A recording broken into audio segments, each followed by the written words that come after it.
actually এইটো আমাৰ যিখিনি অসমৰ গ্ৰাছৰুটৰ প্লেয়াৰ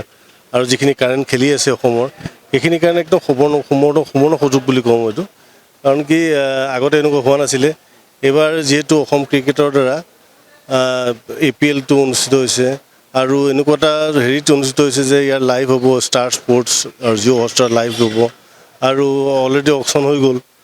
অকশ্যনত যিখিনি আমি ডিব্ৰুগড় ৱাৰিজে যিখিনি প্লেয়াৰ আমি ক্ৰয় কৰিলোঁ গোটেই এটা টিমছ আমি বনাইছোঁ যে ছেট কৰিয়ে বনাইছোঁ অলৰাউণ্ডাৰ আছে মিডিয়াম পেচাৰ আছে বলাৰ্ছ বেটছমেন গোটেইখিনি মিলাই পেলাই এটা ভাল টিম বনাইছোঁ আৰু ফাৰ্ষ্ট আজি প্ৰেক্টিছত আহিলোঁ ইয়াত কাৰণ এই 1 উইকৰ পৰা যিটো ৱেডাৰ কণ্ডিশ্যন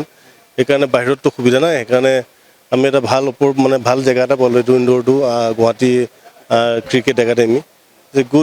গুড প্ৰেক্টিচ হৈ গ'ল আজি ভাল এটা প্ৰেক্টিচ আমি ছেশ্যন কৰিলোঁ প্ৰায় 3 ঘণ্টাৰ ছেশ্যন এটা কৰিলোঁ আৰু ভাল ছেশ্যন হ'ল এইটো 1 উইক আছে টুৰ্ণামেণ্টৰ আগত আমি 1 উইক আমি যিমান দিন পাৰোঁ সিমান দিন আমি প্ৰেক্টিচ কৰিম ভাল থেংক ইউ যিকোনো খবৰৰ বাবে যোগাযোগ কৰক আমাৰ এই নম্বৰত 9181 307 221